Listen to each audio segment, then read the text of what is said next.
Okay. Let us get started. We are looking at the properties of Z transform. We had seen linearity and time delay, and time delay we introduced the notion of fractional delay there. So, you can shift a sample by an amount that is not necessarily an integer number of samples, and we illustrated that with a MATLAB example where we had taken cos n pi by 5 and shifted it by 2.5 samples by applying e to the minus j 2.5 omega in the frequency domain. So, let us continue and look at the next property. So, this is exponential multiplication.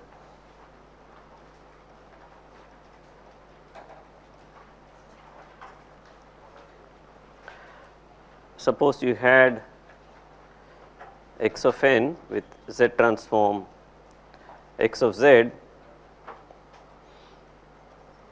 with this given region of convergence, then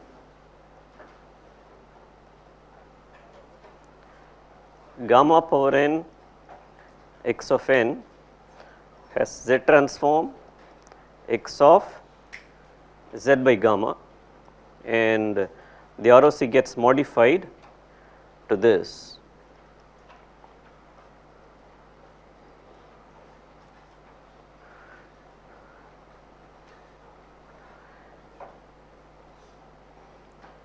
The corresponding property for the DTFT is typically this: e to the j omega naught n times x of n. This has DTFT x of omega minus omega naught, and notice here I have used the x of omega notation because it is more convenient, and this is called as the modulation property. So, if you have to shift in the frequency domain, you have to modulate in the time domain. The proof is really very simple for this.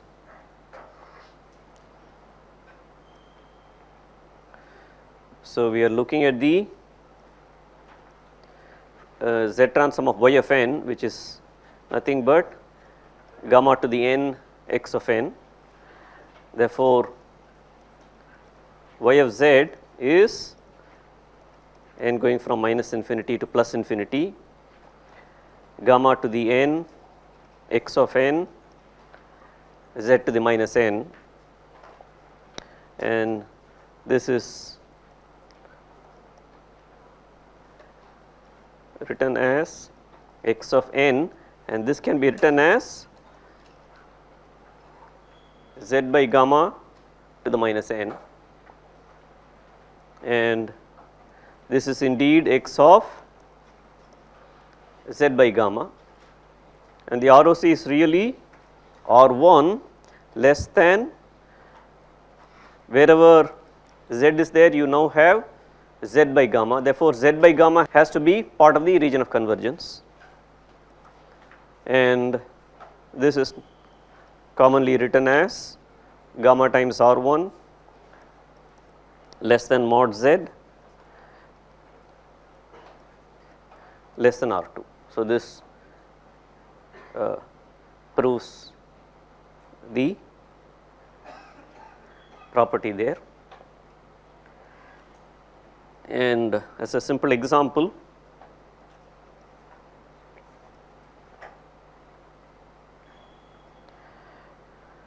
suppose we start off with this x of n to be u of n. So, this is a special case of a to the n u of n where a is 1.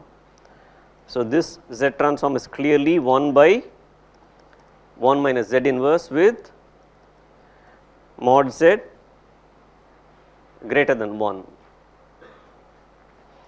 So, starting from this we will get the Z transform of x of n to be r to the n cos omega naught n u of n.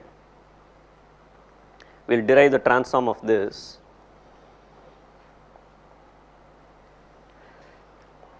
You can derive the transform of this from first principles, but we will use this property to derive the transform starting from the known Z transform of u of n. So, this is nothing but half times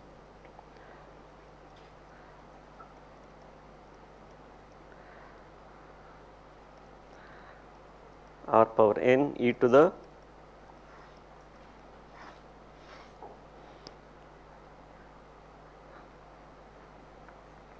minus j omega naught n. Therefore, if you consider r to the n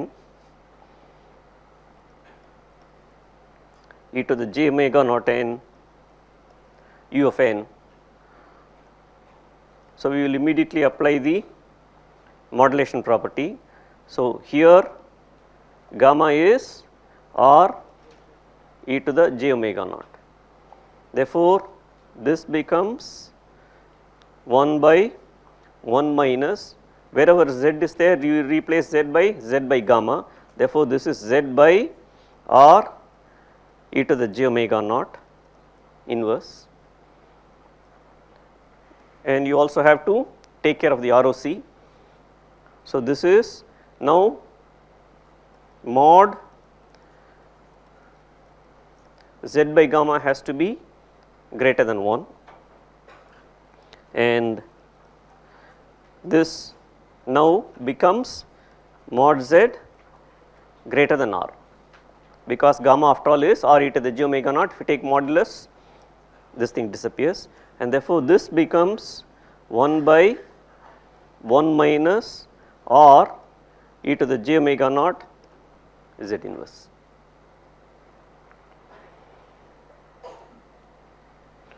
Similarly, r to the n e to the minus j omega naught n u of n, this transform will be 1 minus r e to the minus j omega naught z inverse. ROC continues to be mod z greater than r, and you add these two factors, and then you also have a factor of half because it is cosine omega naught n. Therefore, r to the n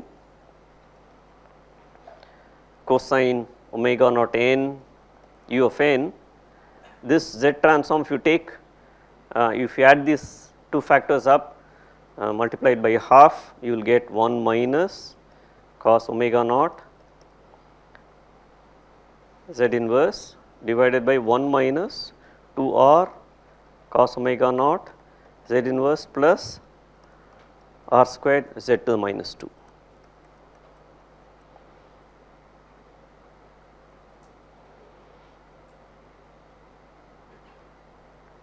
So, properties help you to get transforms quickly. You can plot the pole 0 plot for this x of z, right. So, x of z is, you have z square minus 2r cos omega naught z plus r squared, and this is z times z minus r cos omega naught.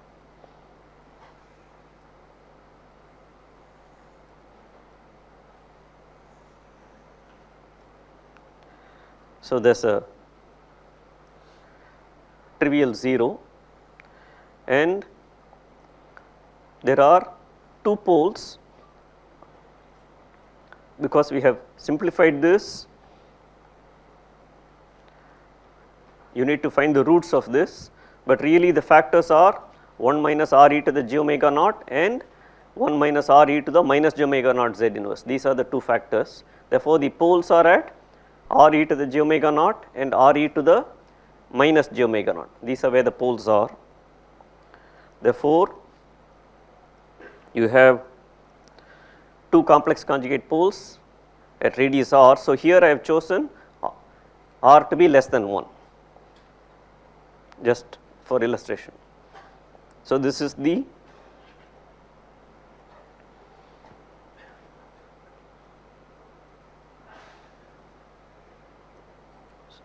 circle of radius r where the poles are, and the 0, 1 0 is at z equal to 0, which is the trivial 0. The other 0 is at r cos omega naught, therefore, it is right here. It is on the line, vertical line joining the two poles.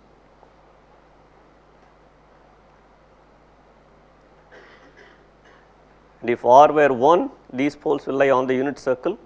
If r were greater than 1, these poles will lie outside the unit circle.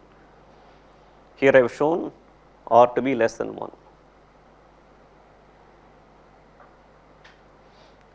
Similarly, you can work out the transform of r to the n sin omega naught n u of n along similar lines.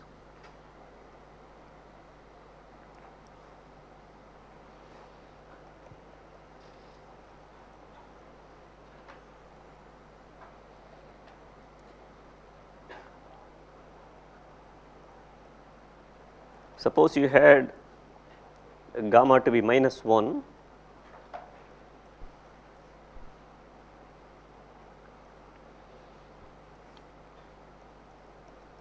this will be x of minus z, because it is x of z by gamma, gamma is minus 1.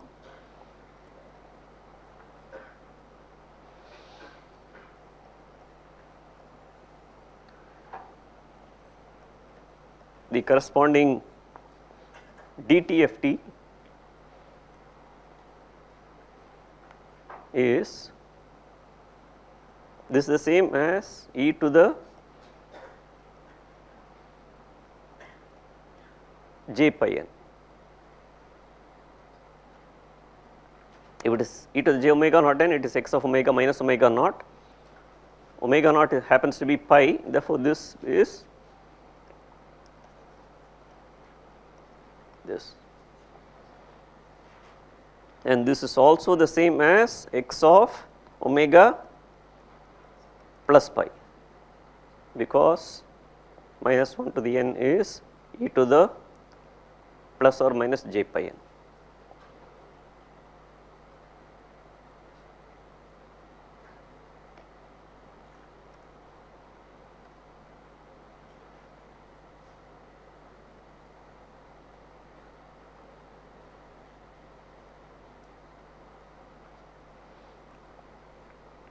Let us look at what this exponential multiplication does in the z domain.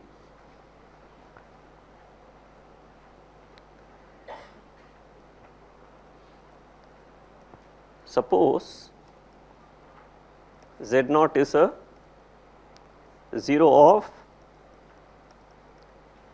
x of z. So, this implies that x of z naught is 0. Now, if you consider y of n, which is gamma to the n x of n, this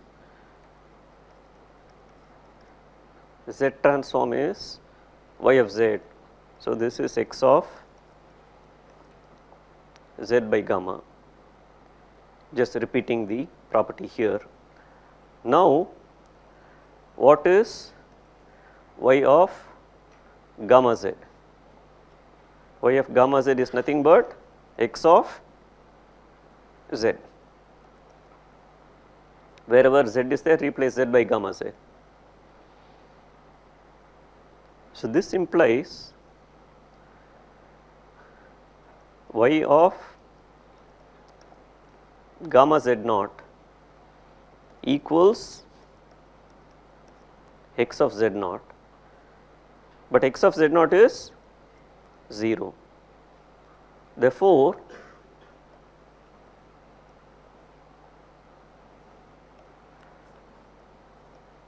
gamma z naught is a 0 of y of z.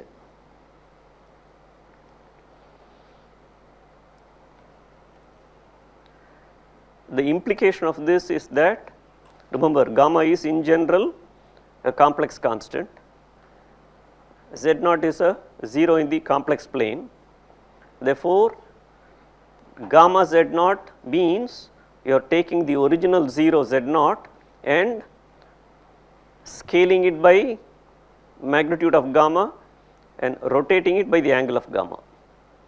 Therefore, exponential multiplication causes scaling and rotation of the roots in the z plane. Therefore,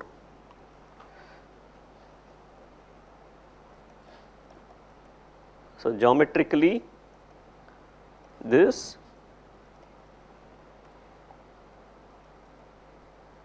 scales and rotates the roots in the z plane.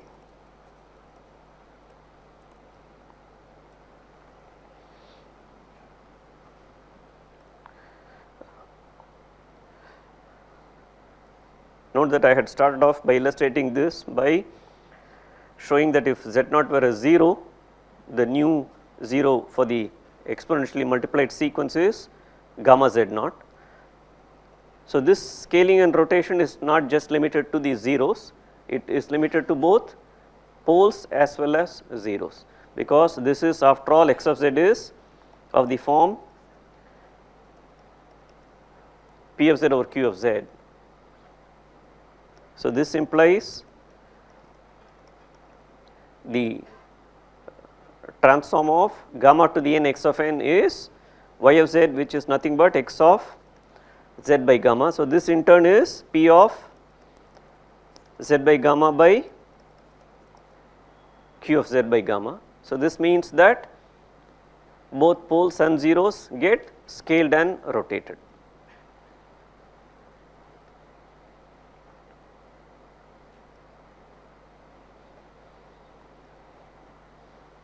Again, this is not just an idle property, in the sense that it is not just mathematical. It has an important application in, say, for example, like a speech coder. In speech coding, what they do is they do perceptual weighting. Okay.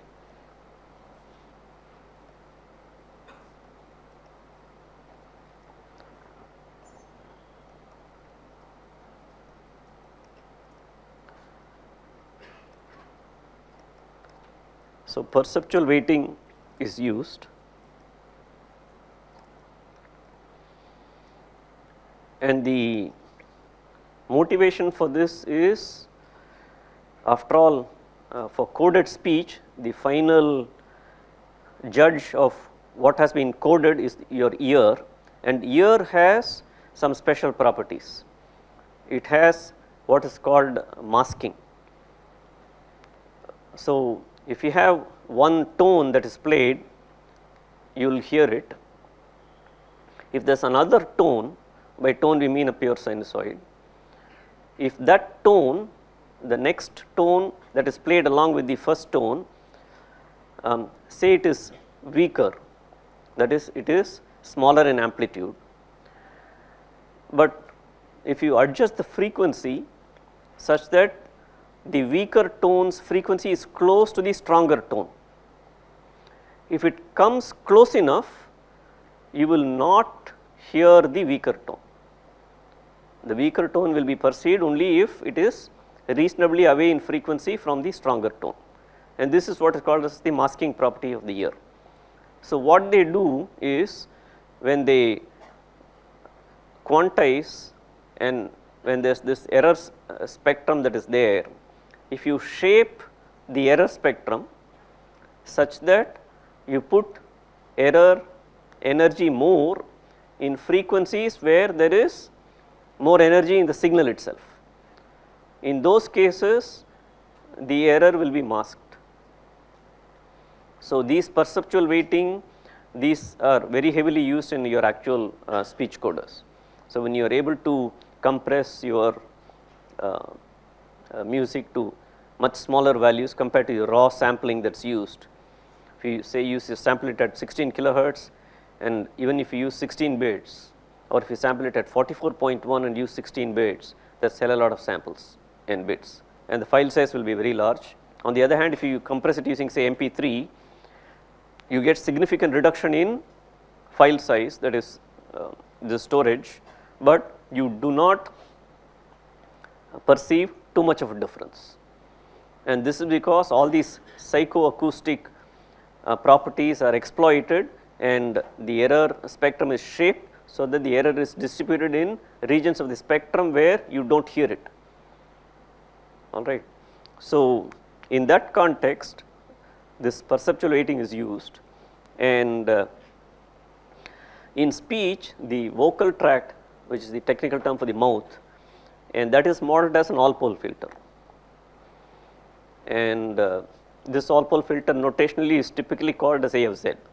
It is modeled as 1 over A of Z, and A of Z is estimated, and the perceptual weighting that is used is A of Z by gamma 1 by A of Z by gamma 2. So, this is the perceptual weighting filter that is used, and one of the commonly used speech coders is AMR, adaptive multi-rate, and in AMR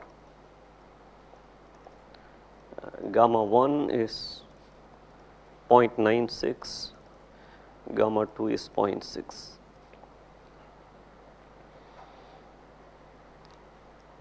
And typically A of Z is 1 plus AP Z to the minus P,